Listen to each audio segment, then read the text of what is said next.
Architecture is mother of all art. Mother of all engineering is called architecture. India में जो planning है चीज़ों की वो ऐसा लगता है कि लंच ब्रेक्स में की गई है। इंडिया जो है ना, it's one of the oldest country. जिस समय सिटी डिजाइन हुई होगी उस समय तो इन्होंने बहुत सुंदर डिजाइन किया। हमारी जो पॉपुलेशन है वर्ल्ड नंबर 1 पॉपुलेशन है आज की डेट में, और हम नई सिटीज तो बना नहीं रहे कोई, हम उसी ओल्ड सिटीज को ही कंटिन्यू कर रहे हैं। तो इट इज टफ कि जब तक हम कुछ नई सिटीज प्लान नहीं करते या हम कुछ ट्विन सिटीज प्लान नहीं करते तो हम सस्टेनेबल या प्रॉपर डेवलपमेंट के बारे में इन एग्जिस्टिंग सिटीज को प्लान कर सकते हैं। आपके अकॉर्डिंग वास्तु क्या है सिंपल शब्दों में? वास्तु यथार्थ एक साइंस है, बट हाँ ठीक है, आज के डेट में इसे लोग पूजा पाठ एक इससे जोड़ दिए हैं। बट मैं ये सजेस्ट करना चाहूँगा कि vastu is a proper science, और इस साइंस के अकॉर्डिंग अगर घर डिज़ाइन होता है तो ज़्यादा बेहतर होता है। Your favourite building in the world? Burj Khalifa. One book और film that truly inspired your design thinking? Book is The Fountainhead and the movie inspired Ranchod Das Chanchad, Three Idiots. One design sense that really annoys you? If anything is designed, it never annoying. One decision from past project you'd love to redo? Time management.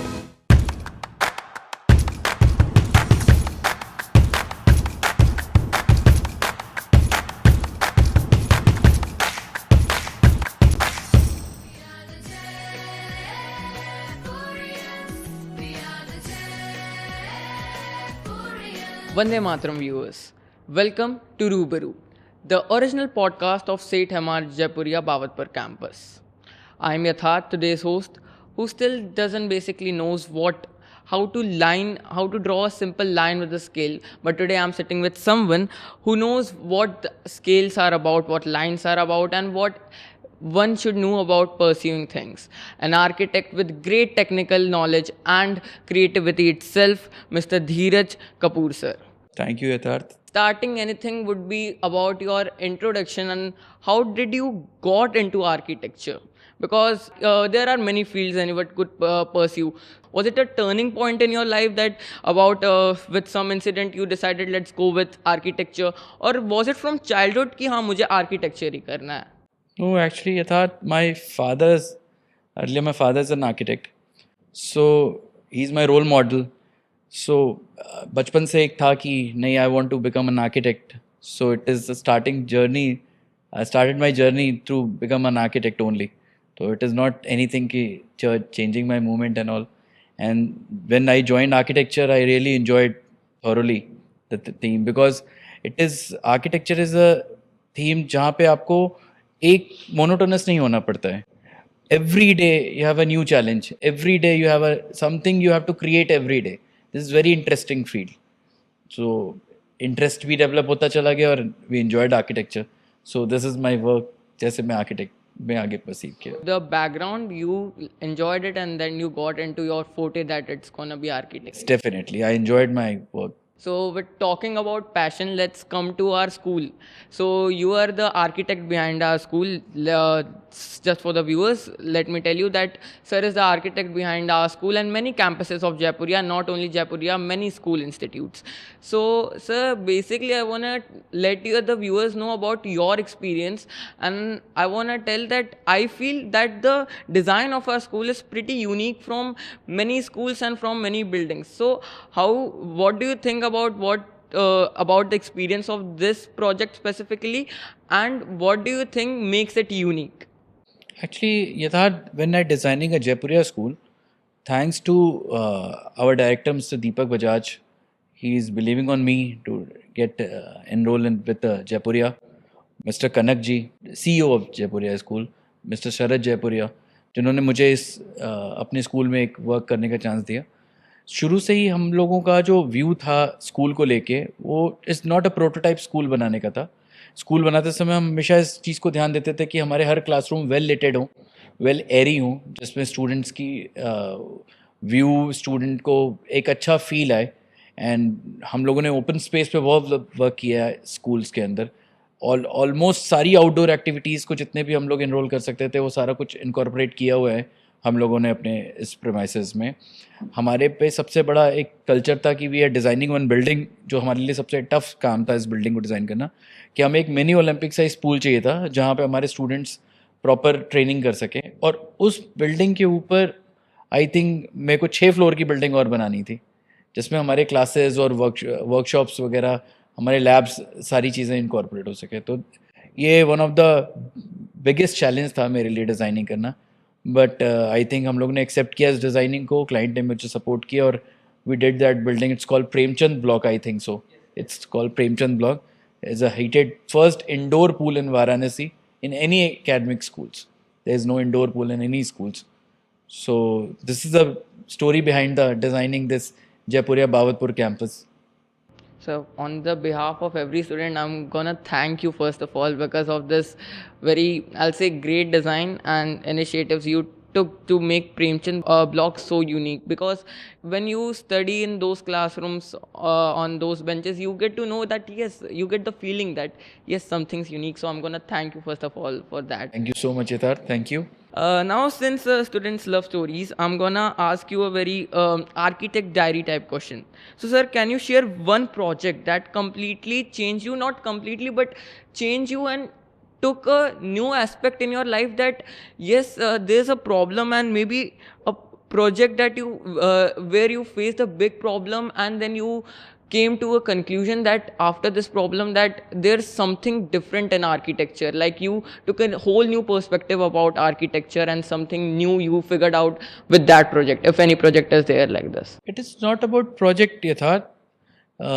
When you are into the work ना, तो every day कुछ ना कुछ चीज़ें ऐसी होती रहती हैं जिससे आपको रोज़ ही कुछ नए चैलेंजेस मिलते हैं, रोज़ ही नए कुछ आपको एस्पेक्ट्स मिलते हैं जिसके थ्रू हमें नए नए चैलेंजेस हैं, नए नए उसके सल्यूशंस हैं। बट हाँ, definitely when I started my career in 2003 in Varanasi, so जब मैं बनारस आया उसके पहले मैं I was working in Dubai in one company called Arif and बॉन्क्यू। सडन मेरे को किसी फैमिली रीज़न वाइज वाराणसी आना पड़ा and I see the problems कि nobody is really value for architects at that time. Now it's very good, सारे लोग value करते हैं, सारे लोगों को आर्किटेक्ट्स की वैल्यू पता है। एट दैट टाइम लोगों को लगता था कि नहीं, it's not a what way, इनका फील्ड काम क्या है, ये तो मैं खुद भी कर सकता हूँ। बट हाँ, डेफिनेटली उस समय लोगों को मोल्ड करना, लोगों से आइडियाज़ लेना, बाई गॉड ग्रेस लोगों ने मेरी बातों को माना, हेल्प किया, सडन जहाँ से मैं आज यहाँ तक प्रोसीड कर पाया हूँ। और this is a basic thing जहाँ से मेरे को लगता है कि आपको अपनी बात, चाहे वो आर्किटेक्ट हो या किसी भी फील्ड में आप हो, आपको अपनी बात कन्विंस कराना आना चाहिए। You are in 10th now, अब आप हायर सेक्शंस में जाओगे, आप भी किसी ना किसी लाइन को परसीव करोगे, कोई ना कोई प्रोफेशनल लाइंस में जाओगे, तो आपको बहुत ध्यान रखना पड़ेगा कि आप कुछ भी करो बट आपका कन्विंसिंग पावर इतना अच्छा होना चाहिए कि आपकी बात दूसरा माने। क्योंकि क्या होता है ना कि आपके पास कोई भी प्रोडक्ट नहीं है बेचने के लिए। लाइक हम एक ड्रीम सेल करते हैं, आर्किटेक्ट जस्ट अ पर्सन जो आपके ड्रीम को ट्रू फॉर्म में लेकर आता है, और आप अपने लाइफ का सब कुछ उसके कहने पे लगाते हो। It's a very biggest responsibility. I think कि आर्किटेक्ट्स को वर्ल्ड में फर्स्ट सिटीजनशिप्स का रखा गया है जो सोसाइटी डिज़ाइन करता है। जैसे इंडिया में हम डॉक्टर्स को पहले प्रोफेशंस पे रखते हैं, इन यूएस, इन जर्मनी वगैरह में ये सारे जगह पे आर्किटेक्ट को फर्स्ट पॉइंट पे रखते हैं, बिकॉज दे डिज़ाइन सोसाइटी। हमारे थ्रू ये डिसाइड होता है कि जो इन्वायरमेंट हम क्रिएट करते हैं किसी भी वर्ल्ड में, किसी भी सिटीज़ में, किसी भी प्लेस में, वहाँ कैसे आप रहते हो, क्या आप ग्रो करते हो। तो इट्स वेरी इंपॉर्टेंट।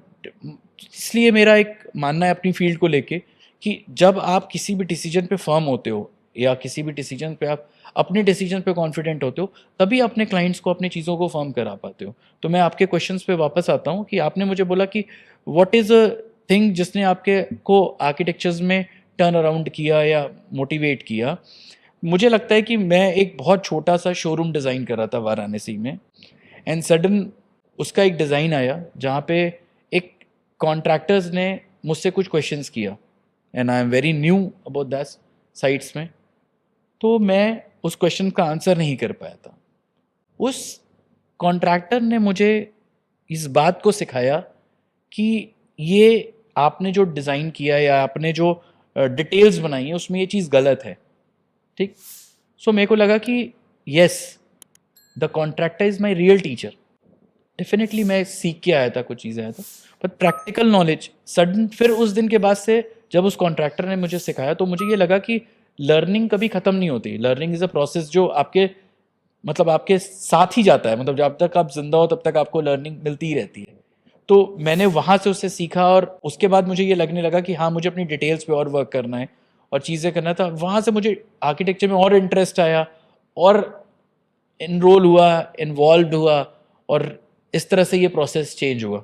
तो ये एक स्टोरी मुझे याद है जो अभी आपके बात से याद आई कि हाँ, उस टाइम से मुझे मेरे अंदर ये चेंजेस मेरे को दिखाई दिए थे। आर्किटेक्चर को और इंटरेस्ट परस्यू किया, फोटे लिया आपने। ऑल राइट, अब जैसे अभी आपने चैलेंजेस की बात की, in many projects aesthetics, budget and the impact it's gonna give, ये चीज़ें कहीं ना कहीं क्रैश कर जाती हैं। कभी ना कभी तो हुआ होगा किसी प्रोजेक्ट में कि एस्थेटिक्स, बजट और जो इम्पैक्ट आपको चाहिए वो क्रैश करे। तो बिना क्वालिटी को कॉम्प्रोमाइज़ किए आप किस चीज़ों को कैसे हैंडल करते हैं उन सिचुएशंस में, इफ़ यू गेट इनटू? बहुत सिंपल है, एस्थेटिक्स, बजट, ये एक फॉर्म है। इसमें क्या होता है कि कई बार हमें ये चैलेंज मिलता है कि क्लाइंट्स हमें बजट डिसाइड करके देता है। क्लाइंट को उसमें बहुत सारी चीज़ें भी चाहिए होती है। अगेन हमारी कन्विंसिंग ऐसी होनी चाहिए कि हम जो सजेस्ट कर रहे हैं क्लाइंट को, वो उसके थॉट के अकॉर्डिंग उसके बजट के अंदर फिट हो रहा है कि नहीं। अगर नहीं हो रहा है तो हमें उसको पहले ही गाइड करना चाहिए कि आपके प्रोजेक्ट में ये चीज़ जो आप चाह रहे हो ये वायबल नहीं है।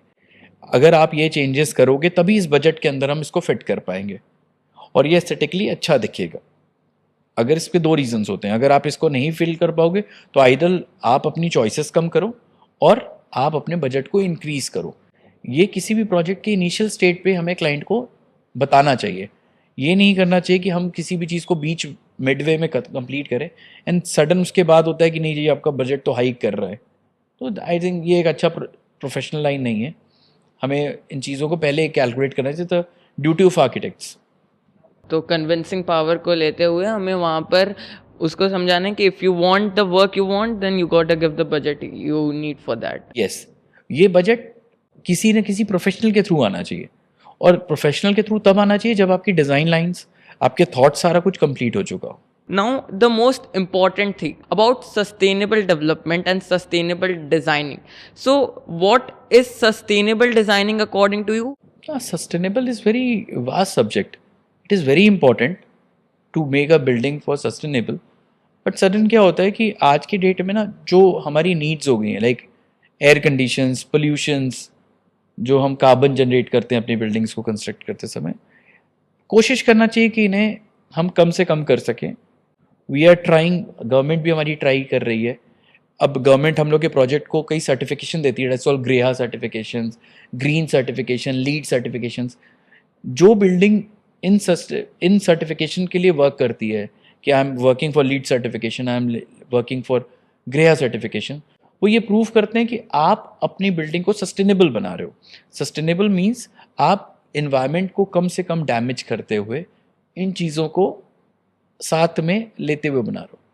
अभी हम लोग जो एक प्रोजेक्ट पे मैं वर्क कर रहा हूँ, जहाँ की जनरल अभी हम AQI देखते हैं, एयर इंडेक्स क्वालिटी, वो बहुत ही बुरी है। 400, 500, दिल्ली में तो और बुरी है, हमारे शहर में बुरी है। तो we are planning for ventilation systems. अभी तक तो हम ये मैकेनिकल वेंटिलेशन सिस्टम पे ही वर्क कर रहे थे अपने घरों में कि एक नीट, एक क्लियर इन्वायरमेंट घर के अंदर मिले। But now we are planning to do it with naturally. तो इसका एक प्रोसेस है, but I can not tell you on the podcast, but definitely एक प्रोसेस है जिस प्रोसेस से हम ये प्रूव कर सकते हैं कि आपकी एयर आपके घर को प्यूरिफाई कर सकती है without any damage, any areas, any infrastructure develop किए हुए। बट हाँ, इट विल बी कॉस्ट। उसको मतलब आपको प्रॉपर तरीके से एग्जीक्यूट करना आना चाहिए उसे। तो ये सारी चीज़ें हैं जो मुझे लगता है कि डेफिनेटली आने वाले घरों में, आने वाले नेक्स्ट जनरेशन तक हर आदमी इसको ऑप्ट करेगा। So, do you believe that even students from non-architecture fortes, and the one who's pursuing any other, let's say I'm pursuing PCM or PCB or anything aside from the field of architecture, do you think that any basics must be that one should know about architecture too? यथार्थ 3 चीज़ें life में बड़ी important होती हैं, रोटी, कपड़ा और मकान. Third part is मकान, जो depends on the art field architecture. It is important कि हर फील्ड में, हर स्कूल्स में अगर आप देखोगे तो CBSE का भी करिकुलम है जिसमें वो आपको कारपेंट्री सिखाती है, जिसमें आपको वो इलेक्ट्रिक का बेसिक चीज़ दिखाती है. This is all part of architecture. Architecture is mother of all art, is called architecture. Mother of all engineering is called architecture. Architecture is a only subject जिसके अंदर आपको mechanical, electrical, chemical, civil, it is all part. आप अगर architecture करते हो तो आपको इन सारी इंजीनियरिंग, सारे सब्जेक्ट्स की नॉलेज होनी चाहिए, और करते करते हो जाती है. अभी हम लोग we are talking about chemicals जो हम अपने बिल्डिंग्स में यूज़ कर रहे हैं, वाटर प्रूफिंग के लिए यूज़ कर रहे हैं, स्ट्रेंथिंग के लिए यूज़ कर रहे हैं. That is all chemical means chemistry. We are using a structures. It is about कि हम कॉलम में क्या स्टील डालते हैं, क्या चीज़ें करते हैं. It is all about structures. आप उसमें आप फिजिक्स देखते हो, आप अपनी मैथ्स देखते हो. तो आर्किटेक्चर्स की पढ़ाई तो हम बहुत इनिशियल लेवल से करते हैं, हर बच्चा करता है. डिपेंड्स कि हमारा कितना इंटरेस्ट है टूवर्ड्स दिस या एस्थेटिक के पीछे. वो तो एक पर्सनल चॉइस और पर्सनल नॉलेज के अकॉर्डिंग होता है कि अगर आपका रुझान, आपकी चॉइस है कि हाँ ठीक है मेरे को एस्थेटिकली अच्छा दिखना है. आप एस्थेटिक्स तो अपने ड्रेसिंग सेंस में भी देखते हो कि मैं क्या पहन रहा हूँ, कैसा दिख रहा है. It is all about architecture. It is all about arts. जो भी आर्ट है it's a part of architecture. So this means that everyone can pursue, मतलब they must know the basics कि architecture में ऐसा ऐसा होता है. and is a very creative field. I think कि India needs lots of architectures, because अभी भी हम आर्किटेक्ट्स इंडिया में बहुत कमर्शियली काम करते हैं. I think architecture is not a part of commercials. बहुत सारे आर्किटेक्ट्स ऐसे हुए हैं जो बहुत जिन्होंने वंडर्स किए हैं. मैं कोट करना चाहूँगा, एक US आर्किटेक्ट्स थी जहाँ हदीद, जो डी कंस्ट्रक्शन पे काम करती थी. D construction means is a shape anything, मतलब आपको देख के लगता नहीं is a not normal building, but हाँ उसमें वो स्पेस डिज़ाइन करते थे, बहुत यूनिक डिज़ाइंस करते थे. तो इट इज़ अबाउट कि आप किस तरीके से इसको परसीव करते हो अपनी लाइफ में, या क्या अलग करते हो. It is all about thought, it is all about process, कि हम कैसे कितनी अच्छी तरह से इस फील्ड को इन्जॉय करते हैं. now I would take the whole topic towards a bigger nationwide level. So what we see in India specifically कि इंडिया में जो प्लानिंग है चीज़ों की, वो ऐसा लगता है कि लंच ब्रेक्स में की गई है. क्योंकि लगता है कि जो प्लानिंग की गई है, जो कमिटी थी, मतलब वो जो प्लानिंग होती है इंफ्रास्ट्रक्चर की इंडिया में भी सी कि बहुत अच्छी तरीके से नहीं की गई है in compare to developed nations जिनसे हम अपने आप को कंपेयर करते हैं एंड वगैरह. यूजुअल, मतलब not talking about urban areas में भी ये देखा जाता है कई जगहों पे. Not all of urban areas but कुछ रीजन्स होते हैं अर्बन एरियाज के, एंड रूरल एरियाज में तो पूछना ही नहीं है, वहाँ पर तो इस तरीके से होता है इंडिया में. सो आपके अकॉर्डिंग इंडिया में हम किस तरीके से एक सस्टेनेबल डेवलपमेंट को साथ लेते हुए अपनी जो इंफ्रास्ट्रक्चर की प्लानिंग है उसको अच्छे से कर सके, जैसे होनी चाहिए एक्चुअली में, एक अच्छी प्लानिंग की तरफ ले जा सके. यथार्थ इंडिया जो है ना, it's one of the oldest country. तो आप जिस समय ये सिटी डिज़ाइन हुई होगी उस समय तो इन्होंने बहुत सुंदर डिज़ाइन किया था. हमारी जो पॉपुलेशंस है, वर्ल्ड नंबर 1 पॉपुलेशंस हैं आज की डेट में हम, और हम नई सिटीज़ तो बना नहीं रहे हैं कोई, हम उसी ओल्ड सिटीज़ को ही कंटिन्यू कर रहे हैं. तो इट इज़ टफ कि जब तक हम कुछ नई सिटीज़ प्लान नहीं करते या हम कुछ ट्विन सिटीज़ प्लान नहीं करते, तो हम सस्टेनेबल या प्रॉपर डेवलपमेंट के बारे में इन एग्जिस्टिंग सिटीज़ को प्लान कर सकते हैं बिकॉज ऑफ द पॉपुलेशंस. हमारे यहाँ भी कुछ नई सिटीज़ बनी है, जैसे लाइक गांधीनगर आप अहमदाबाद गुजरात में देखते हैं, चंडीगढ़ देखते हैं, द वेल प्लान सिटीज़. आप यहाँ जाओगे तो आपको रोड्स, सर्विस बैकयार्ड्स, बिल्डिंग्स प्रॉपर मिलता है, बिकॉज ये एक नई सिटी नए तरीके से प्लान की गई है, जैसे हम लोग आज वेस्टर्न सिटीज़ को देखते हैं. बट हाँ, ऐसा नहीं है कि हमारी सिटीज़ में प्रॉपर वर्किंग नहीं है. Varanasi is a very good plan. अगर आप देखते हो इसको, यहाँ की कोई भी गलियाँ एंड नहीं होती। जिसने भी वो डिज़ाइन की होगी, सोचो आप कितना ब्यूटीफुली डिज़ाइन किया होगा कि कोई गली चाहे वो 2 फीट की हो चाहे वो 5 फीट की हो, वो गली कहीं ना कहीं निकल जाती है। There is no end. भले वो घाट पे निकल जाती है या गंगा किनारे निकल जाती है, बट उन्होंने उस समय उस गलियों को प्लान किया था। तो आप कह नहीं सकते कि हम इन सिटीज़ को मॉडिफाइड करके नया बना दें। इनके अपने कल्चर्स हैं, अपना आर्किटेक्चर, अपनी स्काईलाइन है। तो आई थिंक हमें इसको भी रिस्पेक्ट करना चाहिए और जो नई सिटीज़ प्लान करना चाहिए, हाँ डेफिनेटली उसमें हमें नई आधुनिक सारी चीज़ों को इन्वॉल्व करना चाहिए।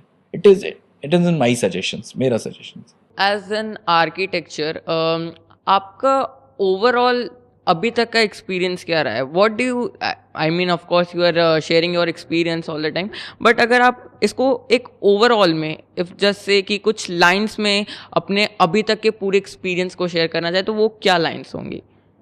सिंपल से एक वर्ड होगा, it's wonderful. I enjoyed thoroughly my life. It is not boring. Every day there is a new challenge, जिससे मैं परेशान भी होता हूँ, इरिटेट भी होता हूँ, लेकिन जब मैं उसे सॉल्व करता हूँ, वो जो फीलिंग है ना, it is not about money, it is not about anything. I design one building and it's a opening day, मतलब it's inauguration day, and I stand with my client. वैसे ही generally एक talk कर रहे थे, sudden हमारे सामने एक एक्टिवा लेके एक लड़की उतरती है। वो एक सेल्फी खींचती है जिसमें बैकग्राउंड पे मेरी बिल्डिंग दिखती है और वो चली जाती है। आई थिंक इससे बड़ा रिवॉर्ड मुझे नहीं मिल सकता था किसी भी तरीके से। It is the biggest reward for me. तो ये जो खुशी है वो एक आर्किटेक्ट ही फील कर सकता है कि इसका क्या मतलब है, क्या खुशी।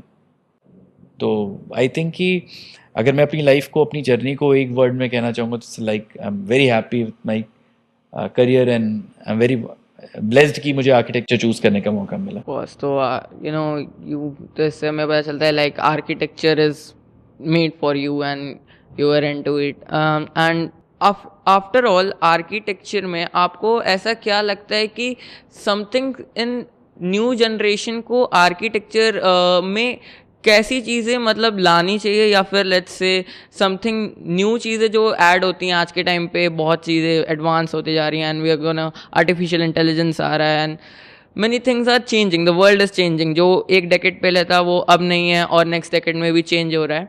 So with these changes how do you think that architecture industry में कैसे चेंजेस आ रहे हैं? आर्किटेक्चर इंडस्ट्रीज में चेंजेस तो बहुत आ रहे हैं, जैसे एआई है या नए टूल्स आ रहे हैं, बट मैं फिर भी आपको बोलूँगा जैसे when we start on a boards manually. हम सारी ड्राइंग्स हाथ से बनाते थे, बट हमने वो ट्रांजिशन देखा है कि हमारे पीरियड में वो ड्राइंग बोर्ड गायब होके कंप्यूटर इन हो गया। अब हम ये देख रहे हैं कि आने वाले और 20 सालों में कंप्यूटर गायब हो के एआई आ चुका होगा कि हम किसी भी चीज़ को जस्ट कमांड देंगे और मेरे सामने वो चीज़ रहेगी। बट मैं फिर भी बोलूँगा कि जो बच्चे आर्किटेक्चर परसीव करना चाहते हैं, आर्किटेक्चर इज़ इमोशंस। जब आप कोई घर बनाते हो ना, वो मशीन नहीं बना सकता। वो मशीन आपका रूम डिज़ाइन नहीं कर सकता। डेफिनेटली वो प्रेजेंटेशन बहुत अच्छा कर सकता है, आप देखोगे तो बहुत सुंदर आपको लगेगा, बट हाँ, जो इमोशंस उस डिज़ाइन के पहले होती है या उसके थॉट के पहले होती है, वो emotions is most important in any architecture project. तो जो भी बच्चा आर्किटेक्ट परसीव करना चाहता है, आर्किटेक्चर या आर्किटेक्ट बनना चाहता है, मैं उनको हमेशा ये एडवाइस करूँगा या गाइड करूँगा कि हाँ, उन्हें अपनी डिज़ाइन के साथ ना उस डिज़ाइन के पीछे का इमोशंस नहीं छोड़ना चाहिए। हमेशा उस इमोशंस, उस चीज़ों करना चाहिए, तो वो हमेशा वो अपनी लाइफ में सक्सीड करेगा, चाहे कितनी भी टूल्स, कितनी भी नई चीज़ें आ जाएं। बिकॉज आर्किटेक्ट्स, कोई भी बंदा टूल सीख सकता है। इट इज़ नॉट अबाउट कि आप एआई चलाना सीखने के लिए आपको आर्किटेक्ट होने की ज़रूरत नहीं है, लेकिन उस एआई को कमांड क्या देना है, उस एआई को किस तरह से रन करना है, इसके लिए आर्किटेक्चर इज़ वेरी इंपॉर्टेंट। और वो तब आता है जब आप उसके पीछे के थॉट्स, उसके पीछे के इमोशंस के साथ उस वर्क को करते हो। तो इट इज़ माई सजेशन कि जो बच्चे आर्किटेक्चर परसीव करना चाहते हैं, उनको डेफिनेटली आर्किटेक्ट्स के बेसिक्स एंड आर्किटेक्ट के इमोशंस के लिए काम करना चाहिए। Now sir, let's come back to the topic of the building of infrastructure for educational institutes। Classroom सोचते ही आपको क्या आता है कि कुछ ऐसा करूं कि इससे ये क्लासरूम थोड़ा अलग बने? क्लासरूम इज़ अ थिंग जहाँ पे हमारे बच्चे आके बैठते हैं, रहते हैं, वो अपनी लाइफ का 8 घंटे एवरी डे उसी क्लासरूम में रहते हैं, और वो क्लासरूम एक ऐसी जगह होनी चाहिए जहाँ वो अपनी ऐसी मेमोरी क्रिएट करते हैं जो पूरे लाइफ लॉन्ग उनके साथ ये कनेक्ट करती है। तो डेफिनेटली अगर मैं ऐसा बोलूँ कि एक बच्चा आता है और वो बच्चा 8 घंटे के लिए एक ऐसी जगह बैठता है जहाँ पे ना लाइट है, ना वेंटिलेशंस है, तो उसका मेंटल डेवलपमेंट कैसे होगा? It is not possible. So हमें ऐसा स्पेस डिज़ाइन करना चाहिए, ऐसा वॉल्यूम डिज़ाइन करना चाहिए जहाँ पे उसको एक ब्रीदिंग स्पेस मिल सके, जहाँ पे उसे एक ऐसा एनवायरनमेंट क्रिएट हो सके जहाँ पे वो उसका ब्रेन, उसका माइंड बहुत फ्रेश हो, जहाँ पे वो नई चीज़ें सीख सके, नए आइडियाज़ इन्वॉल्व कर सके और चीज़ों को आगे बढ़ सके। तो बेसिकली जब मैं डिज़ाइन करता हूँ किसी भी स्कूल को या किसी बिल्डिंग को, तो सबसे पहले 3 चीज़ों पे ध्यान रखता हूँ। पहली चीज़, उसमें light, ventilations and air circulations, ये तीनों चीज़ें बहुत ज़्यादा इंपॉर्टेंट है किसी भी सरफेस को डिज़ाइन करने के लिए। अगर आप किसी क्लासरूम को डिज़ाइन कर रहे हैं, कहीं भी डिज़ाइन कर रहे हैं, तो हमेशा इन तीनों चीज़ों पे बहुत ज़्यादा ध्यान देना चाहिए। हमारा क्लासरूम प्रॉपर लिट होना चाहिए, हमारा क्लासरूम प्रॉपर वेंटिलेटेड होना चाहिए और हमारे क्लासरूम में क्रॉस वेंटिलेशंस होनी चाहिए। This 3 things is important. With this, I want to ask you about design software and the things that are done on paper. So you already mentioned that कि आज के टाइम पे अब computers के ऊपर जाया जा रहा है। आप वहाँ बैठ के डिज़ाइन करते थे पहले, बट अब it's gonna shifting to computer. So sir, in some और other way, what do you think is the best way? किसी भी आर्किटेक्ट के लिए इम्पॉर्टेंट है उसके थॉट्स। मेरी क्या सोच है ये इम्पॉर्टेंट है, भले वो पेंसिल से पेपर पे आ रही हो या माउस और कीपैड से कंप्यूटर पे आ रही हो। आप इसको डिफाइन नहीं कर सकते कि बेहतर क्या है। किसी को हाथ से पेंसिल उठा के पेपर पे खींचना ज़्यादा आसान लगता है और किसी को इसी बात को उठा के कीपैड और माउस की वजह से स्क्रीन पे करना अच्छा लगता है। बट हाँ, definitely in my aspects, in my view, pencil और paper is the best friend for any architects. जितना फास्ट, जितना थॉट वो एक पेपर पे अपने पेंसिल से निकाल सकता है, कंप्यूटर पे निकालना is not possible. One of your favourite projects that हाँ, इसे करने में मुझे मज़ा आया and I got to learn new things and different aspects आपने उस प्रोजेक्ट से सीखे हो कि yes, it was different from these projects and कुछ तो इसमें मुझे अलग लगा। तो कोई ऐसा प्रोजेक्ट अगर आपका हो? ऐसे तो बहुत सारे प्रोजेक्ट्स हैं जिसमें अच्छा लगता है, बट हाँ, डेफिनेटली मैं एक डिज़ाइन कर रहा हूँ, एक रेडिसन के साथ एक होटल डिज़ाइन कर रहा हूँ। ये it's a big project, it's a 5 acres of land, but challenge इसमें यह था कि क्लाइंट को परमानेंट स्ट्रक्चर्स नहीं चाहिए थे। तो हमारे लिए बड़ा चैलेंज था कि हमें नंबर 100 रूम्स भी करने हैं, बड़े बैंक्वेट्स भी करने हैं। सो अगेन यहाँ पे आर्किटेक्चर के साथ टेक्नोलॉजी ऐड हुई। टेक्नोलॉजी मीन्स हमने इस प्रोजेक्ट पे मेटल स्ट्रक्चर्स का वर्क किया है और वो भी सारा कुछ फोल्डेबल स्ट्रक्चर्स पे बनाया है। हमारे सारे कमरे, सारे प्रोजेक्ट, हमारे जितना भी काम हमने किया है वो मेटल स्ट्रक्चर्स पे किया है। तो जब हमने मेटल स्ट्रक्चर्स पे हम इस वर्किंग को कर रहे थे तो डेफिनेटली मैंने बहुत सारी चीज़ें पहली बार लाइफ में सीखी कि मेटल जॉइंट्रीज क्या होती है, मेटल का इरेक्शंस कैसे होता है। अभी तक हम ये बुक्स पे पढ़ते थे because a very different pattern, ये नॉर्मल जो हमारे सारे रूटीन का पैटर्न है उससे नहीं होता। तो हाँ, डेफिनेटली उस प्रोजेक्ट में करने में बड़ा मज़ा आया। नाउ इट्स रेडी, लॉन्च भी इसी ईयर दिसंबर में होने वाला है प्रोजेक्ट। तो अब देख के अच्छा लगता है कि एक बैरन लैंड को आपने 2 साल के अंदर इतने बड़े प्रोजेक्ट में खड़ा कर दिया। सर, 2003 से अब तक आपने काफ़ी सारे प्रोजेक्ट्स किए हैं, इन वाराणसी कई किए हैं और कई सारे बाहर भी किए हैं। सो विद दिस मैं आपसे ये पूछना चाहूँगा कि वाराणसी में जब आप कोई प्रोजेक्ट करते हैं और जब कहीं दूसरी किसी शहर या फिर लेट्स से स्टेट, कहीं भी आप कहीं भी करते हैं, तो आपको क्या कोई डिफरेंस महसूस होता है कि यहाँ पर मेरे को प्लानिंग में ऐसा लग रहा है और वाराणसी में ये चीज़ ऐसी है? कुछ ऐसा थोड़ा सा भी कभी भी लगा हो तो अगर आप वो स्टेट कर सके।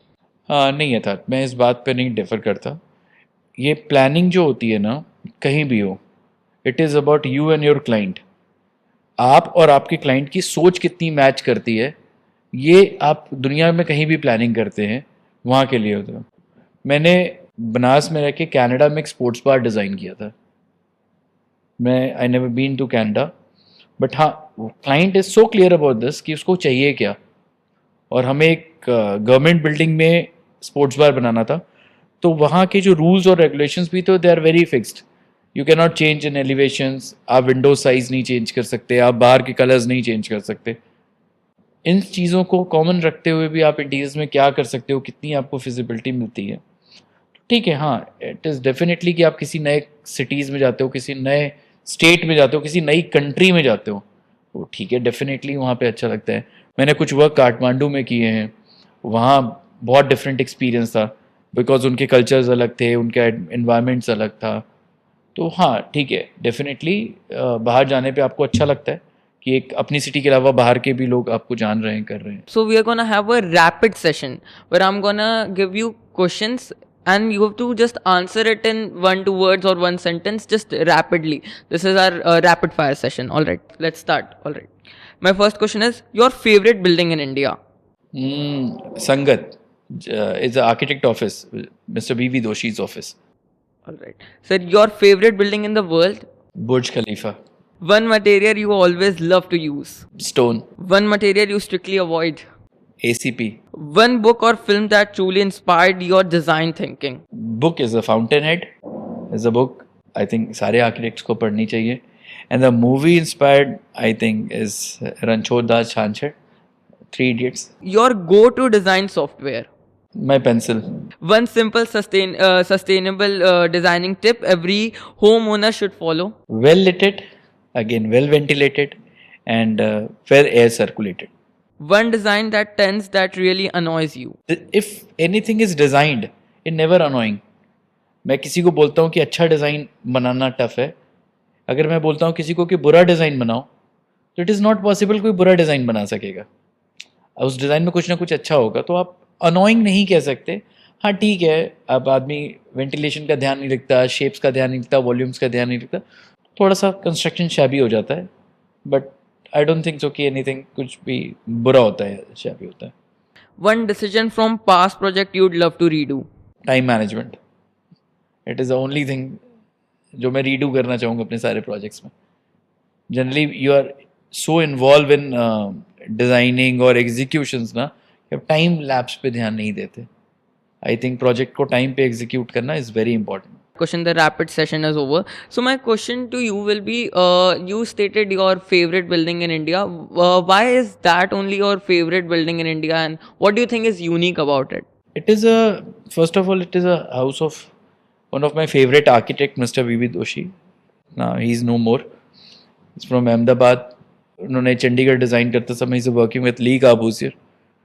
और जिस तरीके से उन्होंने अपना ऑफिस बनाया है, half building is above the ground and half building is below the ground, तो it's very different, very proper, very soothing.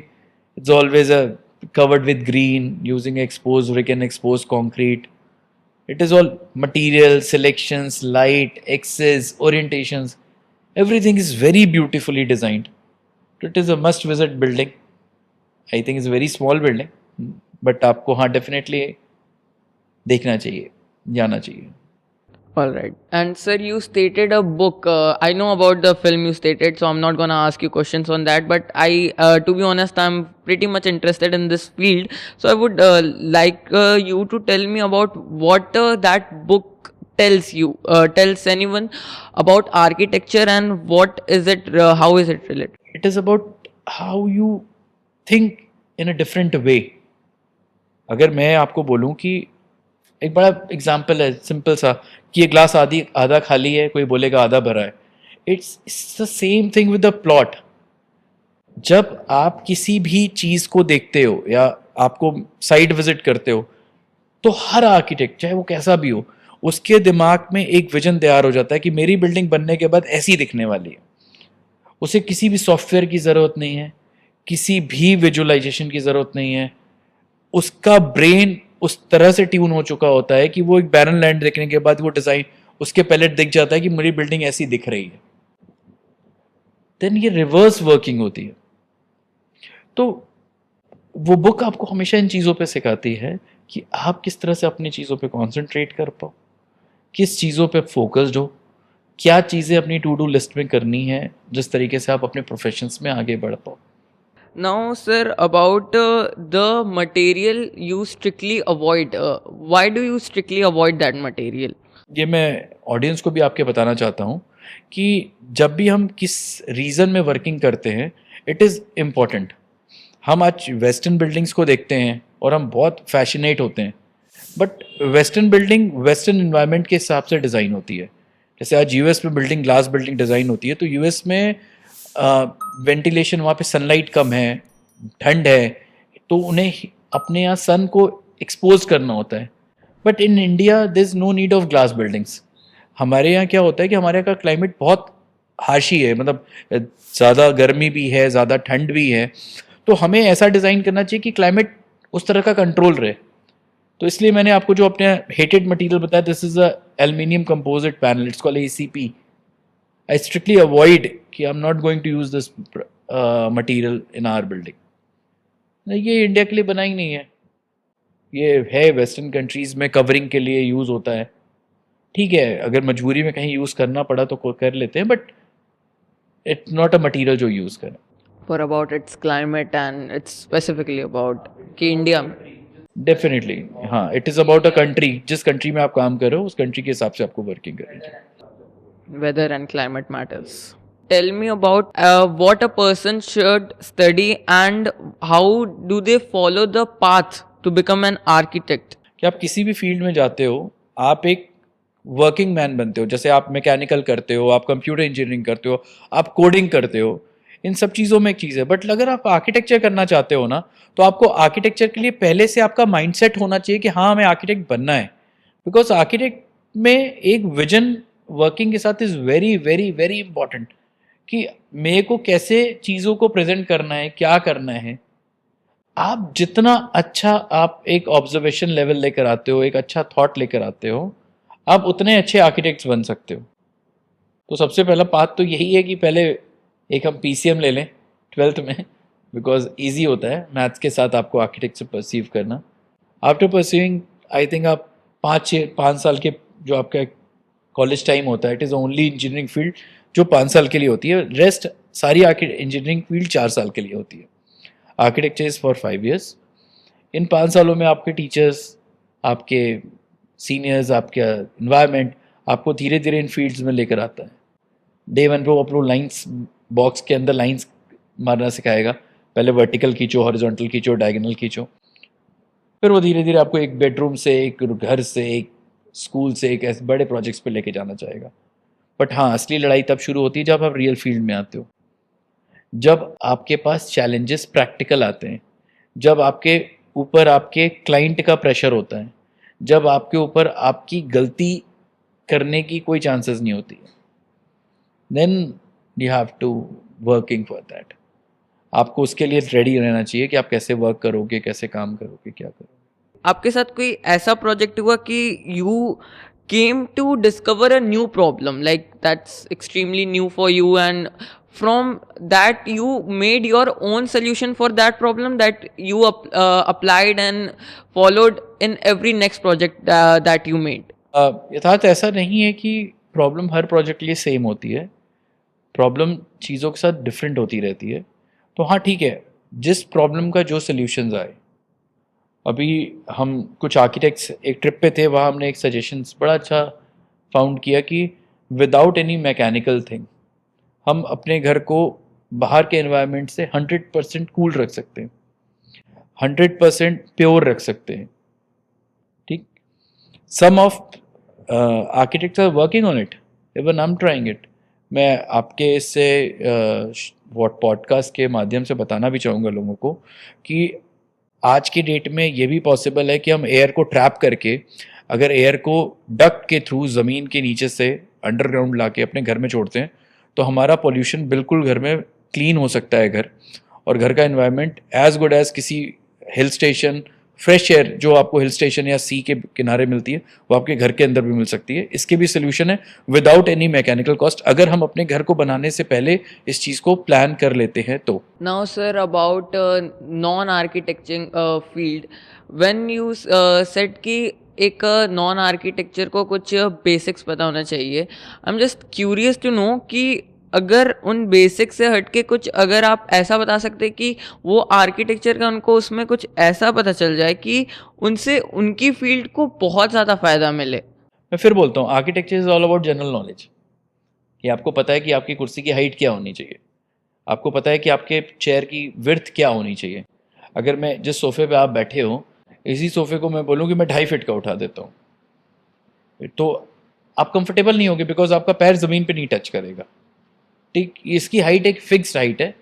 इस पूरे जो एक्सरसाइज होती है, this is called anthropometry. Anthropometry का जो बेस्ट एग्जांपल है वो है ट्रेन के कोचेस।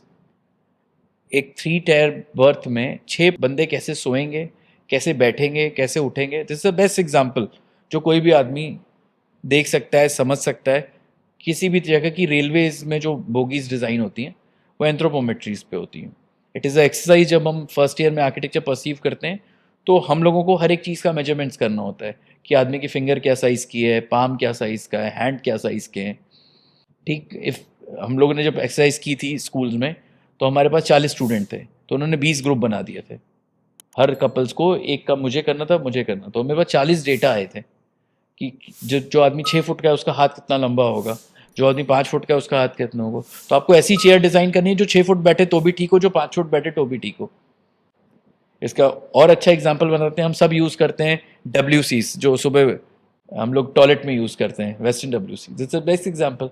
आप 6 फुट का आदमी भी यूज़ करता है और 4 फुट का बच्चा भी यूज़ करता है। तो इट इज़ ऑल अबाउट कि हम is anthropometry is a thing जिसमें अगर बंदा लर्न करता है तो उसको घर बनाते समय आसानी होती है।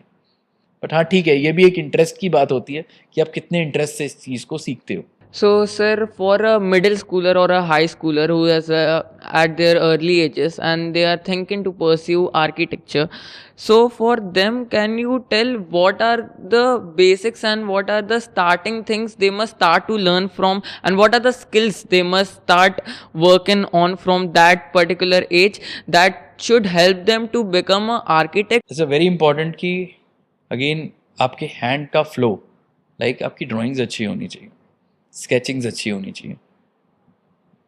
स्केचिंग इतनी होनी चाहिए कि जितमें आपका जो थॉट आपके दिमाग में आ रहा है उसको आप पेपर पे उतार सको।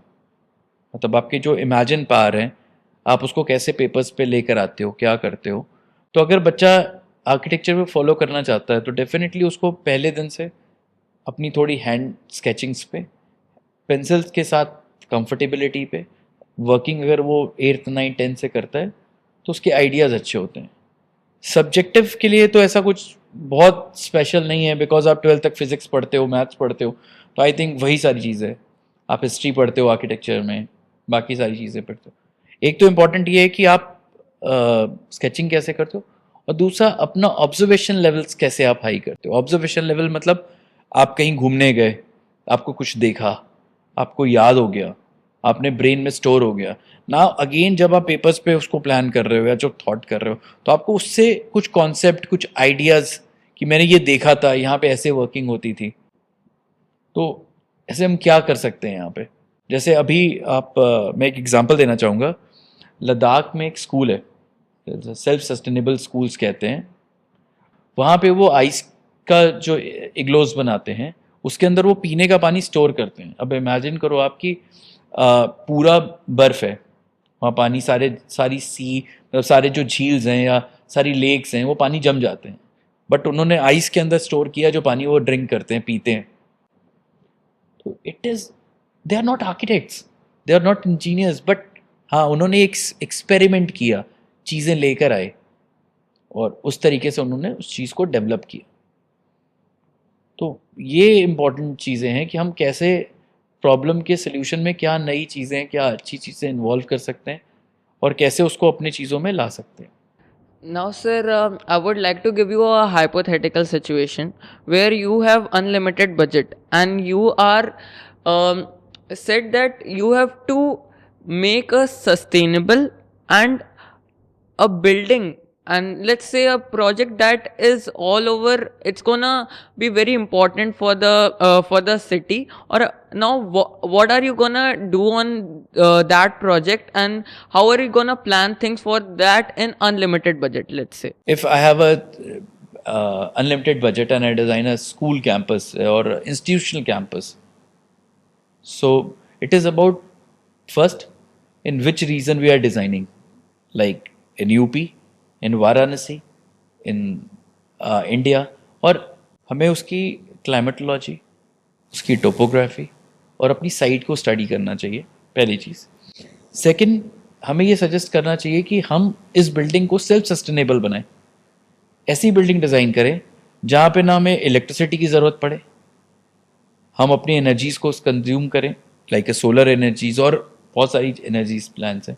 हम ऐसी बिल्डिंग डिज़ाइन करें जो हमारे क्लाइमेट को बाहर डिग्री से 4 से 5 डिग्री कंट्रोल कर सके, जिससे हमारा कूलिंग कैपेसिटी बढ़ सके. थर्ड, हमें ऐसी बिल्डिंग डिज़ाइन करना चाहिए जो कॉस्ट, जो अनलिमिटेड बजट मीन्स ये दिस इज नॉट अ वे कि हम कोई भी चीज़ ऐसी बना दें जिसमें सिर्फ हम कॉस्ट लगा दें. इट इज़ अबाउट कि हम उसे किस तरीके से प्लान करें कि नेक्स्ट 100 ईयर्स, नेक्स्ट 200 ईयर्स तक हमारी building as it is sustain करे. मैंने आपको रैपिड फायर में बताया था माई फेवरेट मटीरियल स्टोन. ठीक, अगर आप यहाँ पे ताजमहल को देखें जिस समय बना था, उसका लिमिट, बजट कोई लिमिट थोड़ी नहीं थी, बट हाँ जो उसका प्रपोर्शन था, जो उसका एस्थेटिक था, जिस जगह उसको बनाया गया, जिस जगह का मटेरियल यूज़ किया गया, वो अपने में ही एक, मतलब एक वंडर्स कहते हैं और वो सच में वंडर्स है भी. When you see the proportion, architect, उसको और बड़ा बनाया जा सकता था. उस लैंड की कमी थोड़ी नहीं थी, उसकी डिस्टेंस और भी रखी जा सकती थी. जैसे अभी आज आप मेन गेट से एंटर करते हो तो आपको जाने में 200 मीटर रखते हो, 500 मीटर भी हो सकता था, लेकिन 500 मीटर के गेट से वो ताजमहल पूरा नहीं दिखता, स्काई दिखता. तो इट इज़ अबाउट कि it is not about money, it is about कि कितना प्रोजेक्ट के लिए कितना पैसा इंपॉर्टेंट है. उतना पैसा तो आपको चाहिए जो बजट की बात आती है. सेकंड, आपका थॉट बहुत क्लियर होना चाहिए कि मैं बनाना क्या चाहता हूँ किसी प्रोजेक्ट में, और उसके इंफ्रास्ट्रक्चर को बिल्ड करने पे क्या कॉस्टिंग आती है और क्या थॉट आता है. आज के डेट में अगर मुझे कोई इंस्टीट्यूशनल बिल्डिंग बनानी हो और वाराणसी में बनानी हो, तो मैं अपनी बिल्डिंग में शायद मल्टी स्टोरीड बनाना ही नहीं चाहूँगा. अगर मेरे पास लैंड, एम्पल ऑफ लैंड है, मैं ग्राउंड पे बनाना चाहूँगा. मैं 60% ऑफ लैंड ओपन छोड़ना चाहूँगा, मैक्सिमम 30 to 40% कवर करना चाहूँगा. It is all lush about greens, मतलब मुझे नहीं चाहिए. मैं एनर्जी कंजर्वेशन करूँगा, मैं अपने वाटर को सस्टेनेबल बनाऊँगा, अपनी बिल्डिंग के सारे पानी को वापस से रीयूज़ करने लायक बनाऊँगा, उसी से गार्डनिंग करूँगा, जो अभी तक मैं नहीं कर पा रहा हूँ इन वाराणसी. मैं ऐसी बिल्डिंग डिज़ाइन करूँगा जिसमें हमें आउटसाइड से कोई इलेक्ट्रिसिटी लेने की ज़रूरत ना पड़े. वो बिल्डिंग अपनी एनर्जी खुद डेवलप करे और खुद से लिटेड हो. तो दिस इज़ माई ड्रीम कि ठीक है, एक दिन ऐसा कोई कैंपस डिज़ाइन करूँ और ऐसा कोई वर्क करूँ जिस बिल्डिंग पे मैं कोई भी चीज़, नेचर को विदाउट डिस्टर्बिंग, मैं कोई बिल्डिंग एलिमेंट डिज़ाइन कर पाऊँ. सर, आज के टाइम पे बहुत लोग वास्तु के बारे में सुनते हैं लेकिन उसे कभी ढंग से जान नहीं पाते. तो आपके अकॉर्डिंग वास्तु क्या है सिंपल शब्दों में? वास्तु यथार्थ एक साइंस है बेसिकली, और इस साइंस का ना हर एक कंट्री, हर एक चीज़ में it is all about climatology, topography. Vastu इन सब चीज़ों से मिलके बना है. बट हाँ ठीक है, आज के डेट में इसे लोगों ने एक पूजा पाठ एक इससे जोड़ दिया है. बट मैं ये सजेस्ट करना चाहूँगा कि vastu is a proper science, और इस साइंस के अकॉर्डिंग अगर घर डिज़ाइन होता है तो ज़्यादा बेहतर होता है. और it is again, vastu is totally depends on topography and climatology, nothing else. तो सर, इफ कितना रेलेवेंट होगा वास्तु विथ मॉडर्न आर्किटेक्चर? हाँ, मॉडर्न आर्किटेक्चर इज डेफिनेटली, अगर आप क्लाइमेटोलॉजी और उसके टोपोग्राफी के हिसाब से डिज़ाइन करते हो तो आपका अपने आप सारी चीज़ें वास्तु के हिसाब से फिट हो जाएंगी. लेट्स सपोज वास्तु के कुछ रूल्स हैं, कुछ नियम हैं. जैसे इस direction is east, west, north, south. अगर हम इस डायरेक्शन को और डिफाइन करते हैं तो ये 4 की जगह 8 पार्ट में होते हैं. North, north east, east, south east, south, west, north west and again another directions. तो जो ये डायरेक्शन डिवाइड होते हैं, इनका हर एक एरिया का एक सेक्टर है. इस सेक्टर को ऐसे प्लान किया गया है जैसे इंडिया का बेस्ट साउथ ईस्ट डायरेक्शन होता है, जहां से सन का पहला रेज होता है। हम लोग हिंदी में भी जानते हैं कि सन का डायरेक्शन दो तरफ से होता है, उत्तरायण और दक्षिणायन। मतलब वो साउथ ईस्ट से निकलता है, बट वो ईस्ट से निकल के वेस्ट में जाता है। वो हाफ टाइम साउथ ईस्ट से निकलता है और हाफ टाइम नॉर्थ ईस्ट से निकलता है। बट क्या होता है कि kitchen is always placed on a south east direction. वो कहते हैं कि हीटेड है, ये कॉर्नर गर्म है, यहाँ पे आपको किचन बनाना चाहिए, यहाँ आपको चीज़ें रखना चाहिए। तो साउथ ईस्ट इसलिए रखना चाहिए कि सन का जो पहली रेज होती है वो आपके किचन के अंदर आती है, जिससे रात के खाने के जर्म्स हैं, ये चीज़ें वो फिनिश हो जाती है, पनपने नहीं देती, क्लीन रहता है किचन, इसलिए साउथ ईस्ट डायरेक्शन में है। इंडिया में सबसे अच्छी डायरेक्शन वेस्ट से एयर आती है, तो मास्टर बेडरूम को हमेशा साउथ वेस्ट डायरेक्शन में रखने की बात कहते हैं। इसलिए कहते हैं कि वो साउथ वेस्ट डायरेक्शन में विंड ईजी आती है। इंडिया का जो मूवमेंट है वो वेस्ट सन हमेशा डाउन के टाइम होता है, तो सन की हार्शनेस कम होती है, तो आपकी गर्मी आपके मेन रूम्स को गर्म नहीं होगा। दिस इज द रीजन जहाँ साउथ वेस्ट में बेडरूम कहने को कहते हैं। इसका कोई वास्तु कोई पूजा से है कि आपकी हेल्थ खराब हो जाएगी, इसका कुछ लेना देना नहीं है। It is all about science, इसलिए होना चाहिए। North east the lighter corner, सबसे क्लीन कहते हैं, सबसे लाइट वेट होता थी, इसलिए उन जगहों पे पूजा घर और स्टडी रूम का पोजीशन डिज़ाइन कर दिया है। दिस इज ऑल सेक्टर जहाँ पे हमें अपनी चीज़ों को डिफाइन करना चाहिए। सो सर, इसी से रिलेटेड वास्तु के टाइम पे आजकल बहुत सारे मिसकंसेप्शंस हैं। सो सर, आप इनमें से कुछ मिथ्स बता सके और उनके मिथ्स ब्रेक कर सके जो वास्तु से रिलेटेड हैं। ऐसा मिथ तो बहुत हैं। यथार्थ लोग कहते हैं कि इफ़ हम सारे बेडरूम साउथ वेस्ट में आए, लेकिन हम कितना बड़ा भी प्लॉट ले लें उसके सारे बेडरूम साउथ वेस्ट में तो आ नहीं सकते। इसका ये मतलब नहीं कि साउथ वेस्ट, साउथ और साउथ ईस्ट के रूम खराब हैं, वो रूम उतने ही बेहतर हैं जितने साउथ हैं। तो इट इज़ नॉट, हमें फॉलो करना चाहिए बट इतना डीपली फॉलो नहीं करना चाहिए कि हम साउथ वेस्ट करने के लिए बाकी लैंड को छोड़ के हर बेडरूम को ऊपर के टियर की तरफ भागते चलेंगे। नहीं, मेरे every room is in south west direction. पूजा का should be north east direction, उसके ऊपर कुछ नहीं हो सकता। डेफिनेटली हो सकता है, बट हाँ ठीक है, हमें सिर्फ इतना अवॉइड करना चाहिए कि पूजा घर एरिया है तो उसके ऊपर टॉयलेट्स ना हो या ऐसी चीज़ें ना हो। पहले के टाइम पे क्या होता था, जब वास्तु फॉलो होता था, अर्लियर ये क्यों बना था कि टॉयलेट्स नहीं होना चाहिए? टॉयलेट उस समय नेसेसिटी क्या होती थी, घर के बाहर डिज़ाइन होता था एक अलग एरिया में, घर के अंदर टॉयलेट्स नहीं होना चाहिए। बट आज के मॉडर्न लाइफ में हमारे पास प्लेस नहीं है, जगह नहीं है, सब कुछ नहीं, एरिया कंस्टेंट है, तो हमारे घर के अंदर टॉयलेट्स आ गया। तो टॉयलेट इज़ अ प्लेस, उसको भी हमें कहीं ना कहीं जगह देनी पड़ेगी। It's a very important thing. तो आप उसको ऐसा नहीं कि आप वो इससे सट के नहीं हो सकता, आपके मास्टर बेडरूम के इस डायरेक्शन में नहीं हो सकता। Basic vastu is important, but इतना डीपली कि हम इस घर के अंदर टॉयलेट्स नहीं रखते हैं। टॉयलेट को सिर्फ north, centre of north, centre of west में ही रख सकते हैं। इन चीज़ों पे बहुत बिलीव नहीं करना चाहिए। जो बेसिक साइंस कहती है उतना वास्तु डेफिनेटली हमें फॉलो करना चाहिए, उससे हमारी प्लानिंग ज़्यादा अच्छी और बेहतर होती है। मैं इसी माध्यम से कुछ वास्तु के और टिप्स क्लियर करना चाहता हूँ। वास्तु, जब बेसिक घर बनाते समय नॉर्मल हर क्लाइंट को एक बेसिक वास्तु फॉलो करना चाहिए। लाइक कि वास्तु के जैसे south west direction is always use for a master bedroom और मास्टर ड्रेसर और मास्टर स्टोर के लिए यूज़ होता है। नॉर्थ ईस्ट जनरली हम लोग यूज़ करते हैं अपने पूजा घर, एंट्रेंस के लिए। South east is use for a kitchen, किसी भी इलेक्ट्रिक पैनल्स या इन चीज़ों के लिए। नॉर्थ वेस्ट यूज़ होता है जस्ट डॉटर्स रूम और गेस्ट बेडरूम के लिए। अगर हम ये बेसिक फॉलो करते हैं तो हमारी चीज़ें फॉलो हो जाती हैं। जनरली एक मिथ और भी चलता है हमारे साथ, जिसमें हम लोग को ये ध्यान रखना चाहिए कि साउथ फेसिंग प्लॉट खराब होता है या वेस्ट फेसिंग प्लॉट खराब होता है। प्लॉट कोई भी खराब नहीं होता है, उस फेसिंग पे डायरेक्शन, हम किस डायरेक्शन से एंटर कर रहे हैं, it is important. If south facing plot भी हम ऑप्ट करते हैं तो south facing south west direction is avoided, but south facing south east direction is very good as per vastu. हम किसी भी कमर्शियल प्लॉट पे साउथ फेसिंग साउथ ईस्ट लेते ही हमारे प्लॉट के लिए बेहतर होता है। सेकंड, नॉर्थ फेसिंग प्लॉट के लिए भी north east direction is very important. East facing plot के लिए नॉर्थ ईस्ट डायरेक्शन, और अगर वेस्ट फेसिंग प्लॉट है तो नॉर्थ वेस्ट डायरेक्शन। हमें कोई जब भी प्लॉट ऑप्ट करें तो ये ज़रूर देख लें कि उसका डायरेक्शन से हमें एंट्री किस साइड से मिल रही है। This is more important. Simple vastu tips जो आप फैमिलीज को दे सके जो अपने घर को डिज़ाइन कर रही हैं। मैं घर के लिए भी बताता हूँ, और आपको आज के दिन में सबसे बड़ा चैलेंज घर के साथ ना स्मॉल फ्लैट्स भी हो गए, बिकॉज हमारी बहुत सारी पब्लिक या जनता आज के डेट में फ्लैट्स में शिफ्ट कर रही है। उन फ्लैट्स को कैसे करते समय, बिकॉज वहाँ पे आपके पास सारे सेक्टर्स नहीं होते, आप एक सेक्टर में होते हैं किसी भी, जैसे एक फ्लोर पे 4 फ्लैट्स हैं तो हर फ्लैट में उस पूरे प्रीमाइसेस का south west, south east, north west नहीं मिल पाता।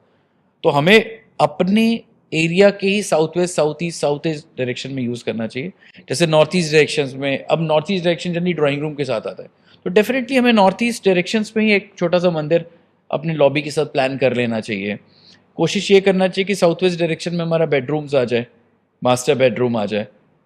अगर हमें साउथ ईस्ट किचन नहीं मिलता तो सेकंड सेक्टर है नॉर्थ वेस्ट डायरेक्शन। हम अगर साउथ ईस्ट नहीं मिल पाता किसी भी रीज़न वाइज, तो हम नॉर्थ वेस्ट डायरेक्शन का भी किचन ऑप्ट कर सकते हैं अपने वास्तु के इसमें देते हुए। सेम फॉलो हमें किसी बंगलोज या घर के लिए भी करनी चाहिए जहाँ हमारे पास चारों सेक्टर मिलते हैं। तो उस सेक्टर्स में हमें ये ध्यान रखना चाहिए कि हमारे साउथ ईस्ट में किचन आ जाए, नॉर्थ ईस्ट में पूजा घर आ जाए, साउथ वेस्ट में मास्टर बेडरूम आ जाए, नॉर्थ वेस्ट में डॉटर्स रूम या गेस्ट बेडरूम्स आ जाए। इट इज़ द चलित कोण, तो वहाँ पे किसी फैमिली मेम्बर्स को रहने के लिए अवॉइड करते हैं जो हमारे सस्टेनेबल फैमिली मेम्बर्स हैं। ये बेसिक वास्तु है जिसको हम लोग किसी भी प्लानिंग को करते समय उसको ध्यान में रखा जा सकता है। So sir, at words last मैं आपसे पूछना चाहूँगा कि आप हमारे दर्शकों को लास्ट एक मैसेज क्या देना चाहेंगे? मैं यहाँ एज एन आर्किटेक्ट आया हूँ। यथार्थ बहुत अच्छी तरह से मुझसे सारे क्वेश्चंस किया, उन्होंने मुझसे वास्तु के बारे में पूछा। मैं इन यंग जनरेशन्स को एक ही बात कहना चाहता हूँ कि definitely architecture is a very brighten field, और इसके साथ आप अपने फ्यूचर को मेंटेन कर सकते हैं। It is a only field जहाँ आपको किसी टीम की ज़रूरत नहीं पड़ती। You are a single team, मतलब आप अकेले ही पूरी टीम के बराबर होते हो। You just need a your sketch book, laptop and a printer, that's it. It is your office, और आप कहीं भी वर्ल्ड में रह के और किसी भी जगह पे आप सिर्फ इन 3 चीज़ों से काम कर सकते हो। सर, डॉक्टर और इंजीनियर तो सब बनना चाहते हैं, तो सर इनकी तुलना में आप आर्किटेक्चर को कैसे डिफाइन करेंगे? हाँ, डॉक्टर, इंजीनियर सारे एक प्रोफेशनल्स हैं, आर्किटेक्चर भी उसी तरह एक प्रोफेशनल्स हैं। It is a part of engineering only. Generally हम लोग इंजीनियरिंग में बीटेक होता है और आर्किटेक्चर में बैचलर इन आर्किटेक्चर होता है, सो बी आज कहते हैं। इट इज़ इम्पॉर्टेंट, यथार्थ मैं ऑलरेडी इस बात को कई बार कोट कर चुका हूँ कि आर्किटेक्चर क्या है कि इट इज़ सो इम्पॉर्टेंट कि आप पूरी society is depends on architecture only. उसी सोसाइटी में इंजीनियर्स भी रहते हैं और डॉक्टर्स भी रहते हैं, बट उस सोसाइटी डिज़ाइन कैसी होती है ये एक आर्किटेक्ट ही डिज़ाइन करता है, या आर्किटेक्चर का थॉट ही होता है। तो architecture is very important and very sensitive subjects, जिस पे हमें लगता है कि आपको आने वाली जनरेशन्स आर बहुत इंटरेस्टिंग सब्जेक्ट्स है, और बहुत ज़्यादा लोगों को परसीव करना चाहिए इन चीज़ों पे कि हम आर्किटेक्ट को as a very good professionals और वेरी इंपॉर्टेंट प्रोफेशनल्स की तरीके से ट्रीट करना चाहिए। और आने वाला टाइम भी वर्ल्ड में आर्किटेक्ट्स के लिए बहुत अच्छा है, ब्राइटन है। तो definitely architecture is as good as doctor और एज गुड एज इंजीनियर्स। उन्होंने बनाया है तो फिर उसी से सब चल रहा है। Sir, with this how do you see the future of Indian architecture in next 20 years? In my opinion, next 20 years very brighten for India, और it is not about architecture, it is in everything. तो definitely जैसे infrastructure grow होता है तो वैसे architecture भी flourish होगा। मैं इंडिया के लिए तो एक चीज़ और कहना चाहता हूँ कि जैसे वर्ल्ड में 2 तरीके से इकोनॉमी ग्रो करती है, पहली इंडस्ट्रियलाइजेशन से, दूसरा रियल एस्टेट से। तो इंडिया ने अभी तक जो भी इकोनॉमी अपनी बूम की है वो रियल स्टेट की वजह से की है। जो हमने अपना रियल स्टेट इंफ्रास्ट्रक्चर देखता है, जितना रियल स्टेट हमारा आगे फ्यूचर में ग्रो करेगा डेफिनेटली उतने आर्किटेक्ट्स उतने इस प्रोफेशन की नीड्स और बढ़ेगी और लोगों को क्रिएटिव करने का मौका मिलेगा। तो इंडिया इज़ अ वेरी मतलब प्रॉम्प्ट कंट्री जहाँ पे आप आर्किटेक्चर्स की वैल्यू बहुत अच्छी होगी और बहुत अच्छा करेंगे वो अपनी लाइफ में। Sir, now I would like to know about you कि जब you were in middle school or high school, what were your favorite hobbies and what was the one thing you liked most to do most of your time? 8th 9th में तो कहना कि मैं बहुत sincere था ये गलत ही हो जाएगा। आई am just a normal student, खेलने कूदने में दिमाग लगता रहता था, और हमारे टाइम पे उतना इंटरनेट भी नहीं था कि हम लोग मोबाइल्स या टीवी के आगे फिक्स्ड हो। बट हाँ, definitely when I am in 10th तो मेरे फादर ने मुझे कुछ दिन के लिए दिल्ली भेजा था, और मैं वहाँ पे SPA is the school of planning and architecture, there is a college, so one of the best architecture college in India. उनके बच्चों के साथ रहा था 1-1.5 महीना। उस 1.5 महीने ने मेरी लाइफ में बहुत बड़ा एक चेंज लेकर आया था, जिसमें मेरा इंटरेस्ट टूवर्ड्स आर्किटेक्चर की तरफ लीन किया था। आफ्टरवर्ड्स मैंने स्केचिंग शुरू की. मेरे पास एक स्वप्न प्रिया भट्टाचार्य एक मैम होती थी, वो मुझे स्केचिंग सिखाती थी. But I am not a good sketching man. But ठीक है, मैं आर्किटेक्चर्स में जितना मुझे ज़रूरत है उतना मैं कर लेता हूँ. बट हाँ, डेफिनेटली अगर मुझे लगता है कि किसी बच्चे को करना है तो उसको अपनी स्केचिंग पे बहुत ध्यान देना चाहिए. और is very important for any architects. वो जितने अच्छे स्केचेस करेंगे उतना ही ब्यूटीफुल उनके वर्क को, अपनी टीम को, खुद को समझाने के लिए बेहतर होता है. Now, sir, Varanasi, which is one of the oldest city in world and oldest city of India, इसमें सर हेरिटेज को मेंटेन करते हुए एक सस्टेनेबल डेवलपमेंट के साथ कैसे एक अच्छा आर्किटेक्चर प्लान किया मेंटेन किया जा सकता है? हमारी वाराणसी के जो डेवलपमेंट है वो ऑलरेडी न्यू सिटी की तरफ स्टार्ट हो चुका है. We have a beautiful ring road हमारे बनारस को कनेक्ट करती है. कमी सिर्फ इस चीज़ की कि उस रिंग रोड को जो सब रोड कनेक्ट करने वाली होगी, जिस पर डेफिनेटली हमारी वर्किंग चल रही है हमारे शहर के. जिस दिन ये रोड हमारी सब रोड से कनेक्ट हो जाएगी, उस दिन हमारा जो मेन क्राउड है, मेन शहर का क्राउड है, वो टुवर्ड्स बाहर की तरफ शिफ्ट करेगा. ये लेट है, इसे बहुत पहले हो जाना चाहिए था. बट हाँ, नाउ एटलीस्ट स्टार्ट तो है, जिसमें ये पूरा क्राउड हमारा जब बाहर की तरफ शिफ्ट होगा तो हमारा जो ओल्ड वाराणसी, जो हेरिटेज वाराणसी, वो थोड़ा सा उसके ऊपर लोड कम होगा. जब वो लोड कम होगा तो डेफिनेटली हम वापस अपने पुराने शहर को उसी तरह पा पाएंगे जैसे वो पुराने स्टेज पे रहता था. हमें अपनी कुछ एरियाज़ को वेहिकुलर फ्री मूवमेंट बनाना पड़ेगा, ओल्ड वाराणसी को, घाट एरिया को, जिसको हम टूरिज्म की तरह एज ए डेवलप कर सकें या कर सकें. नया डेवलपमेंट तो न्यू वाराणसी में ही होगा, जो हमारे टूवर्ड्स रिंग रोड्स और आउटर पेरिफेरी पे वाराणसी की होगा. न्यू डेवलपमेंट के लिए हम ओल्ड हेरिटेज को तोड़ दें, मेरा ये सजेशन नहीं. आई डोंट थिंक सो कि हमें इस वर्किंग पे करना चाहिए. दो अलग अलग शहर होना चाहिए. मॉडर्न वाराणसी अलग होना चाहिए, ओल्ड वाराणसी की जो अपनी सिग्निफिकेंट है, अपना जो वैल्यू है, अपनी जो स्काईलाइन है, वो उसी तरह मेंटेन होना चाहिए. क्योंकि वाराणसी का कोई आर्किटेक्चर नहीं है. यहाँ का स्काईलाइन डिफरेंट स्टेट की स्काईलाइन पे डिपेंड करता है. We have a different 80 ghats हैं हमारे पास. 80 घाट किसी न किसी स्टेट को बिलोंग करते थे. कोई राजस्थान को बिलोंग करता था, कोई एमपी को बिलोंग करता था. अगर आप ध्यान से देखेंगे तो वो हर घाट को उसी आर्किटेक्चर से बनाया गया है. वो वाराणसी का कोई इंडिविजुअल आर्किटेक्चर नहीं है. जैसे किसी ने महाराष्ट्र के राजा ने एक अपना घाट बनाया तो उन्होंने महाराष्ट्रियन आर्किटेक्चर यूज़ किया. राजस्थान के राजा ने अपना घाट बनाया, उन्होंने राजस्थानी आर्किटेक्चर यूज़ किया. तो इट्स वेरी ब्यूटीफुल. आप जब घाट पे चलते तो आपको ऑल ओवर इंडिया जितने भी आर्किटेक्चर्स है वो दिखते हैं कि इसका झरोखा ऐसा था, इन्होंने स्टोन की जगह इन्होंने लाइम यूज़ किया है बिकॉज राजस्थान में यूज़ होता था. तो वो स्टडी, वो लाइन जो दिखती है वो एक अलग ही है. मतलब उसका आर्किटेक्चर से आप कोई, मतलब स्काईलाइन को आप किसी भी मॉडर्न स्काईलाइन से डिवाइन नहीं कर सकते.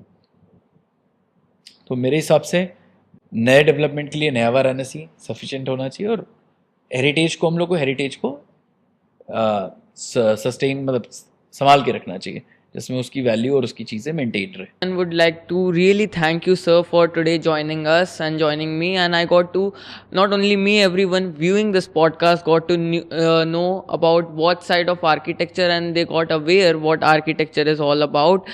And it was really a interesting and interacting session talking to you. Thank you Jaipuria school, मुझे इस पॉडकास्ट पे बुलाने के लिए. मेरा इस पॉडकास्ट पे आने का सिर्फ एक ही रीज़न था कि मैं कुछ यंग बच्चों को इस चीज़ के लिए मोटिवेट कर पाऊँ कि वो इस प्रोफेशंस को चूज़ करें अपनी लाइफ में आगे बढ़ने के लिए. सच अ ब्यूटीफुल प्रोफेशंस. बट हाँ, हम थोड़े से यूपी में इन बच्चों में अभी आर्किटेक्चर को लेके उतनी अवेयरनेस नहीं थी, जिसकी वजह से वो आगे इस करियर को परसीव करते हैं. वो परसीव वही करते हैं जिनकी फैमिली में कोई आर्किटेक्ट्स होता है, क्या कुछ भी होता है. Definitely it's a beautiful profession, और नए बच्चे इसमें आएंगे तो हमारे स्टेट, हमारी सिटी का डेफिनेटली ग्रोथ होगा और बेहतर परफॉर्म करेगी. तो मैं इसी नोट्स के साथ थैंक यू बोलना चाहता हूँ जयपुरिया स्कूल को, और स्पेशली यथार्थ को, जिसने इतना ब्यूटीफुल तरीके से मेरे साथ आज पॉडकास्ट किया. Thank you so much. Thank you audience for your support. And अब मैं आपसे अनुरोध करना चाहूँगा कि इस पॉडकास्ट को आप लाइक और सब्सक्राइब करें, और कमेंट्स पे अपने ओपिनियंस शेयर करें. ये बहुत ही मैटर करता है. Thank you for your support and thank you once again.